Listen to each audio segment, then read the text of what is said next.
All right, ladies and gentlemen, welcome to our final test before the Christmas break. You guys have worked hard so far this year. I think it's time we have a good break. I hope everyone has a great Christmas. So let's jump in real quick to our Unit 4 study guide.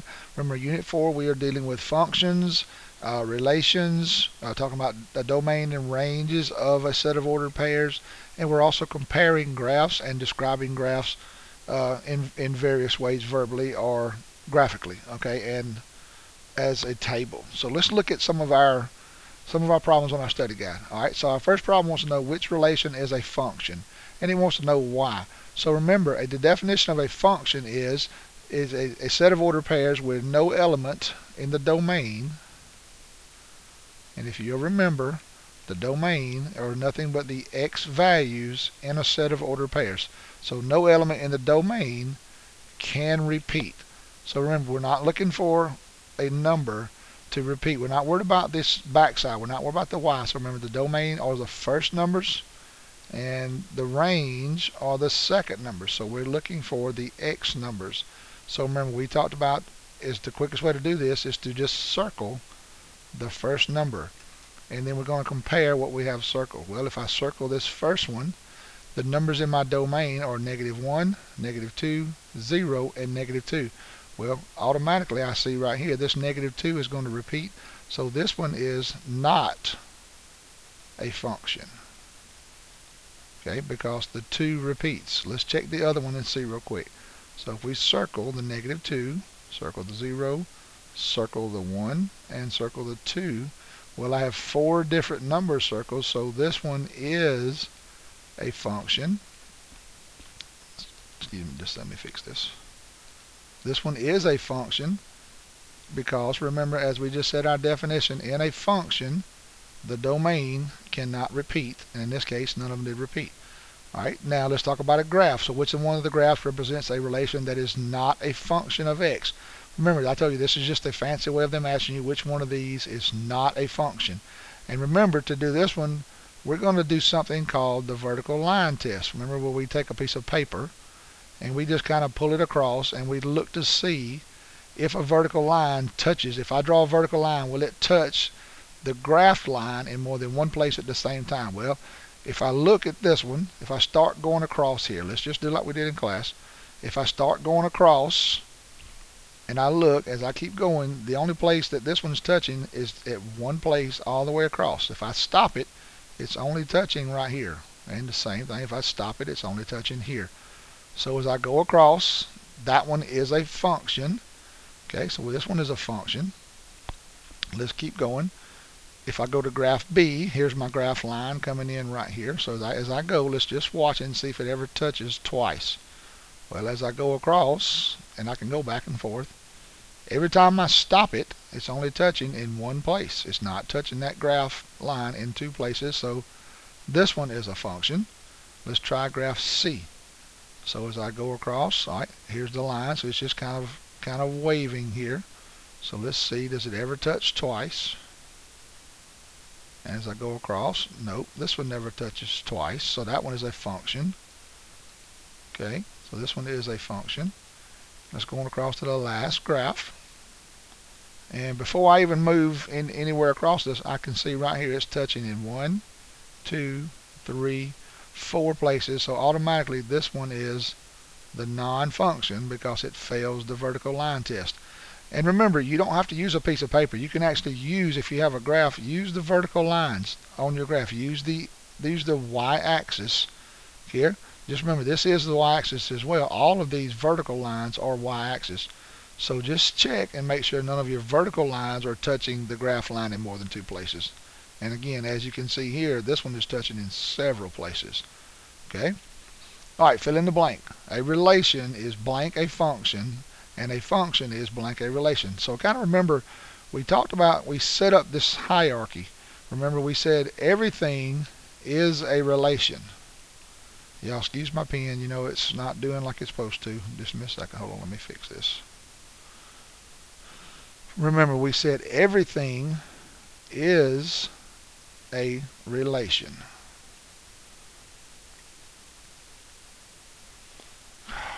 I'm sorry, y'all. Let's try it one more time.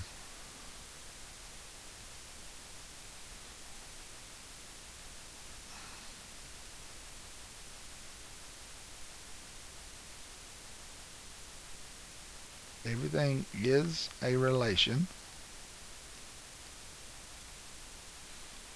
And then we broke that down into if it's a function or if it's not a function. It can be one of the two.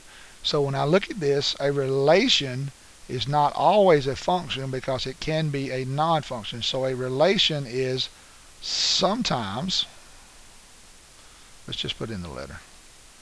A relation is sometimes a function, and a function, now if I'm looking at a function going the other way, a function is always a relation. Okay? So just think about that. Remember the hierarchy we set up. All right, let's go to the next one. Number 4. What error was made? So they're telling you they made an error. So all I'm doing looking is I'm looking for a pairing of these numbers. Well, if I look over here, 1 should go to 2. 1 goes to 2. 1 goes to 4. Well, there's my mistake. They forgot to map 1, 4. So they forgot to map. Let's just make sure that's not the only one. So from 2 to 3, there's a line. And from 3 to 4, there's a line. So they forgot to map the ordered pair 1, 4. Okay, they forgot to graph and forgot to map that pair. They forgot to pair them up in the mapping diagram. Okay, they forgot to map the 1, 4. Okay, oh, hold on just a second. They forgot to map the 1, 4. All right. All right. Let's look at the next one real quick. All right, which one of these represents a function? Remember, when we're looking at mapping diagrams, I'm looking to make sure none of the x's repeat again. And if they repeat, automatically it's not going to be a function. Well, if I look right here, automatically I can get rid of this one. Here there are 2 3's in the domain. Remember, the range doesn't matter. So I'm down to these 2. 1, 2, 3, and 1, 3. Well, right here, if I'm looking right here, this tells me that that 3 is repeating. Well, remember, if the domain repeats, then it's not a function. Well, here I have one line coming off of every number in the domain. So I only have none of these numbers that are repeating. So here is the function. Okay, there is the function right here. Okay, so just as you look at that, as you go through here, just make sure that you're looking at, does every line, how many lines are coming off of the domain and going into the range. There should only be one if it's a function. And in this case, there's one line coming off the 1, one line coming off the 2, one line coming off the 3. Here is the function. Okay? All right, which one of these is a function? Well, again, same thing here, except now we have it in a table. And all we're looking to make sure none of the x does not repeat. Well, if I look, 0, 1, 2, 3, 4. This is a function because none of the x's repeat. Well, if I look, all of these are 2's. So this one is not here because the 2 repeats. So this one is your function because none of the domains or none of the x values repeat. Okay. Look at number 7. Same thing. Which one of these is a function? So as I'm going through this, I'm going to kind of go through here pretty quick. And we're going to look at and see which one of these does. Well, if I go through here first, remember I'm going to circle the first number, 0, 1, 2, 0.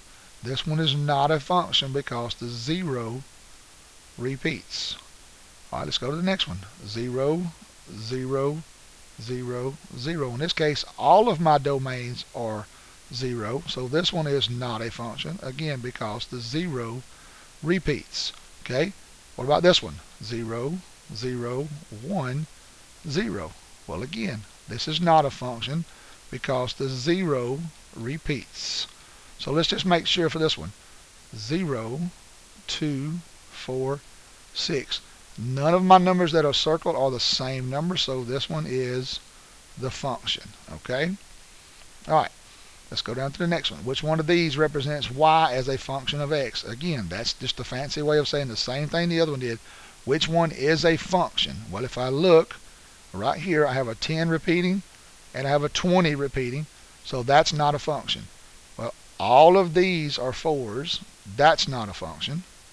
1, 1, 2, 2. These numbers are the same. That one's not a function. 1, 2, 3, 4, 5. Here's my function because the x does not repeat. Okay? Alright, which one of these graphs is a relation that is not? Here now the key word is not. So we're looking for one that will fail. This one has to fail the vertical line test. That's what I'm looking for. I'm looking for the one that fails the vertical line test. Well, here, let's see what we got. So if I come over here, the first graph, as I go across, all these are going across. None of those fail. So this one is a function. Let's go to the second one. As I start pulling across, here's my line. Remember, we're checking for that line to touch twice. Well, it never touches here. It keeps going. That one is a function. And then if I keep going on this one, as I go, I keep looking for my line. Well, there's my line. And if you'll look, it's touching the whole thing at the same time, the whole line. So this one would be a non-function because it fails the vertical line test. Let's just make sure this last one's not a function. As I go across, here's my line. As I keep going, I keep going, I keep going, and it never touches more than one place. So this one is a function. Okay, also remember we said this one in class. All vertical lines, they are vertical, but they are also a linear non-function. So this one should have been a giveaway to you. Okay? All right, number 10. All right, you have $11 in December. You're going to add a certain number of dolls each month to your collection. The table shows the number of dolls that you have each month beginning in month 1. Which equation can be used to find the total number of dolls? Well, we want to change this from here. We want to do dolls is the number of months. So we should have an M on all of these. All of these should be M. Okay? All of these should be M. All right, so remember with this one, all we're going to do is start plugging in. When I put in my input, what do I get for an output? So let's check this first equation. So the number of dolls is 3. I'm going to take this input right here, 1. So in the first month, I'm going to add 13. So 3 times 1 is 3 plus 13 gives me the number of dolls after the first month is 16. Well, if I look at my equation, or my table, the number of dolls should be 14 if this equation goes with the chart. Well, obviously it does not. Let's check the next one. Same input. Let's start with the first input. 11 times 1 plus 3. Well, 11 times 1 is 11 plus 3 gives me 14. Okay, so that's a possibility. So this one's a possibility. I'm going to go on across first and see if we can eliminate another one. So if I plug in this one, 3 dolls a month for the first month plus the 11 that I already have. All right, so 3 times 1 is 3 plus 11 is 14. So that one is a possibility. So we know B and C could be. Let's check D real quick. All right, 13 input is 1 plus 3. 13 times 1 is 13 plus 3 is 16. Well, we've already determined 16 is not 1. All right, so we're down to these two. Let's go on to the next input. So my next input should be 2. So 11 times 2 plus 3. Well, 11 times 2 is 22 plus 3 gives me 25. Well, when I put in 2, I should have gotten out 17. Here I got 25. So that one's not going to be the right answer. So let's check this one just to be safe. Let's go one more. So if I plug in 2, I should get out 17. So 3 times 2 plus 11 gives me 6 plus 11 is 17. So this one check, this one check. So your answer is C. Another quick way you could look here is I started out with 11 dolls. So that 11 is never going to change. So that 11 is going to be added every month. Well, if you'll look, the only one that adds 11 every month is equation C, which is right here.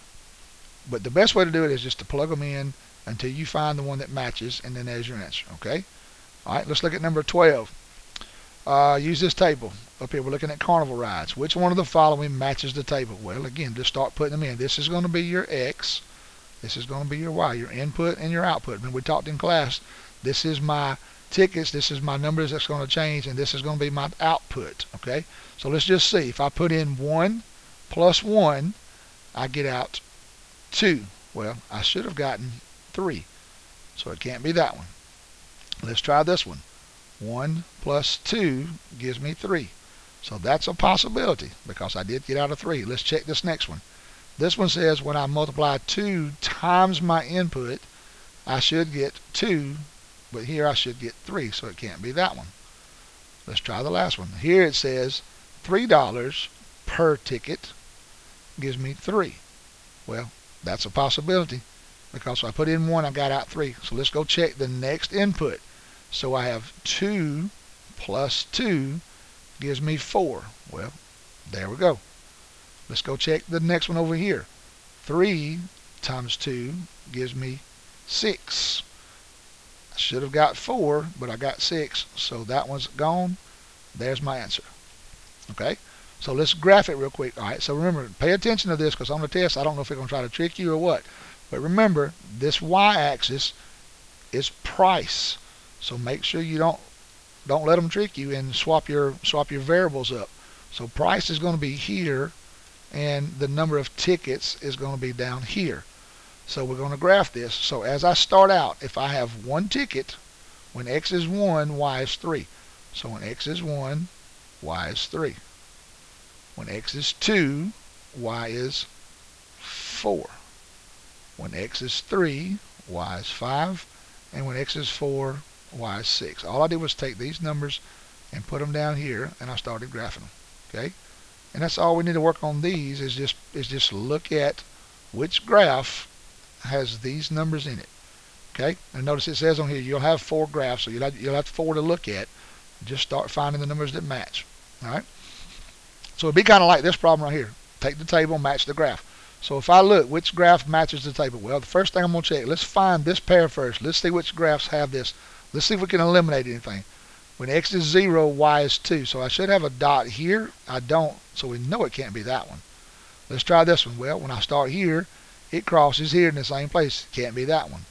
So we're down to C and D. So let's see. Well, here's a dot. So that's a possibility. And there's a dot. There's a possibility. Let's check 2, 7. So when x is 2, so that means go 2 right and 7 up. Well, if I go 1, 2, 1, 2, 3, 4, 5, 6, 7, it's telling me there should be a dot right here. Well, there's not, so it can't be that one. So let's just make sure here. So if I go over 2 and I go up 7, there's my dot.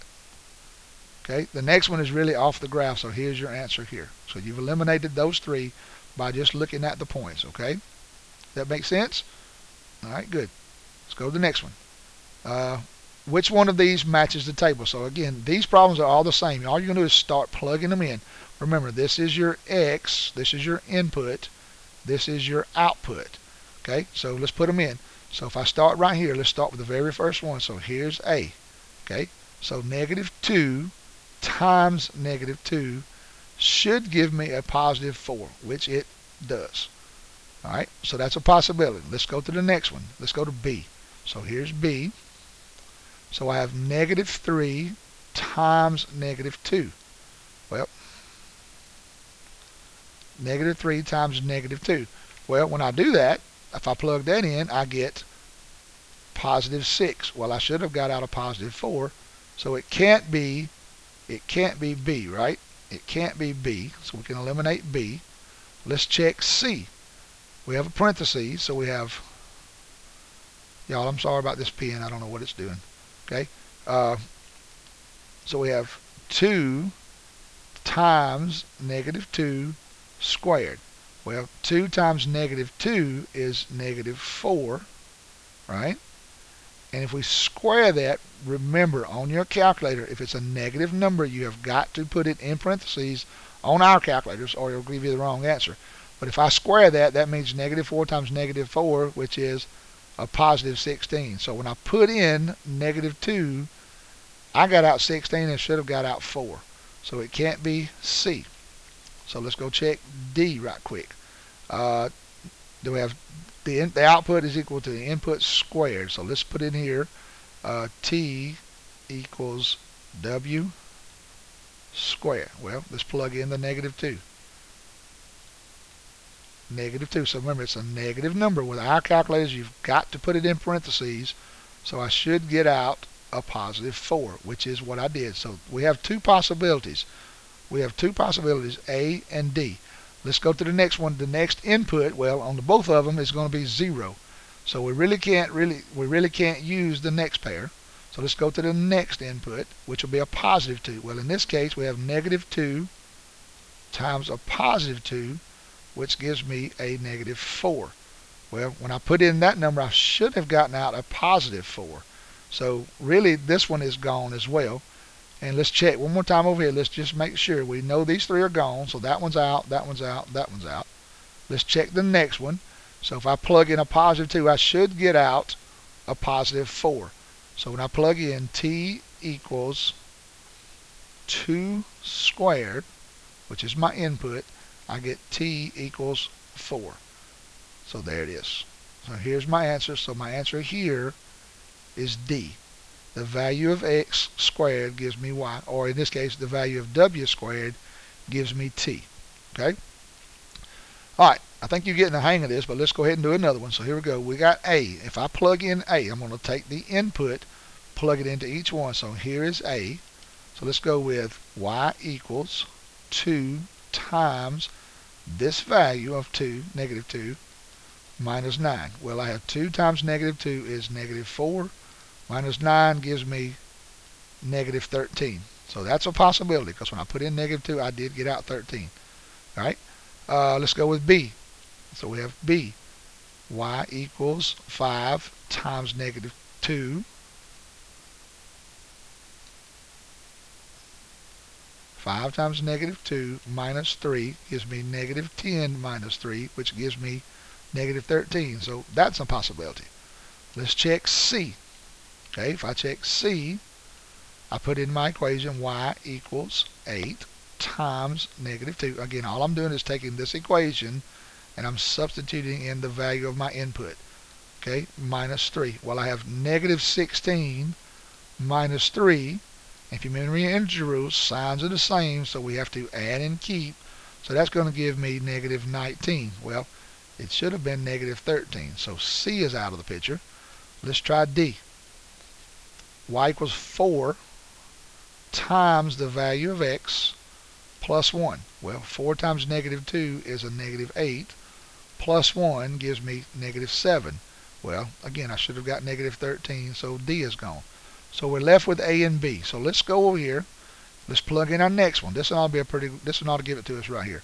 So if I go here, y equals 2 times 0 minus 9 gives me 0 minus 9, which is -9. Well, it should have been -3, so that one's gone.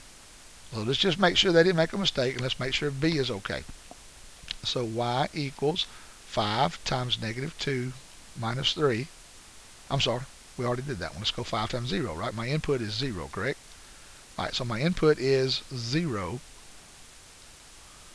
5 times 0 minus 3. 5 times 0 minus 3 gives me 0 minus 3, which is -3. So there's my input. So my answer here is B. So remember, all we're doing is plug in X to find Y. Input, output. Okay? All right, number 16, which one matches the table? Same thing here again. We're going to do the same thing again. Let me get rid of this. Okay, we're going to get rid of this one more time. Sorry. All right, so if I start plugging this in, I'm going to start right here.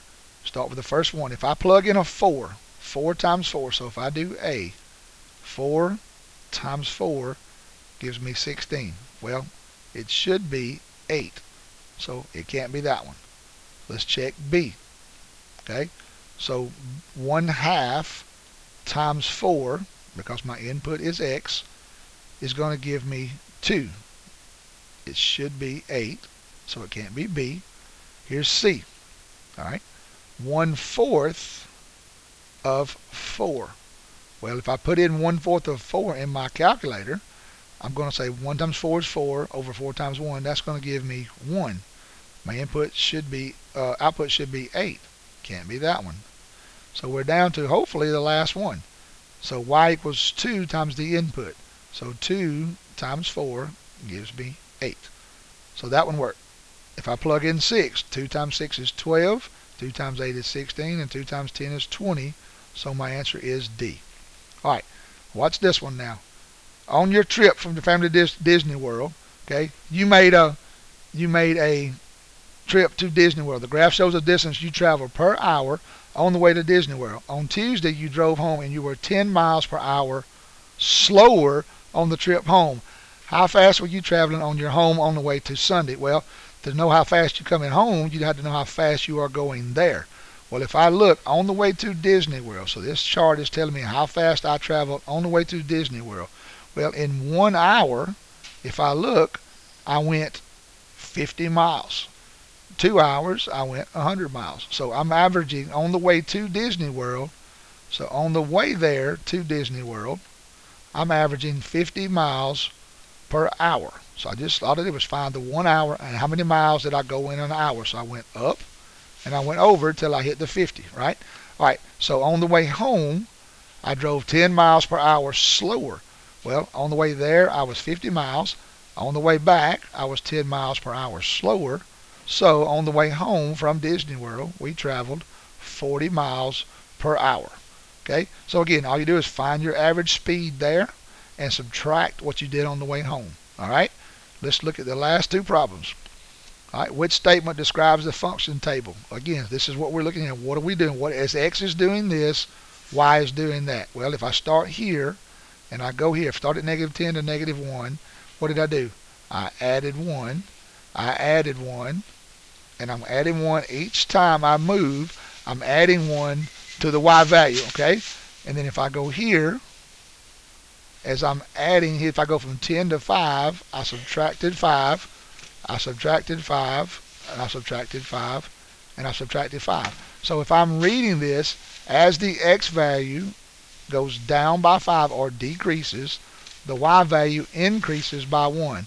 So as the x value decreases by 5, so we're looking for a decrease, so it can't be that one, it can't be that one. And then here it says decreasing by 1. Well, it can't be that one, but let's make sure. So as the x value decreases by 5, the y value increases by 1. So there's my answer. All right.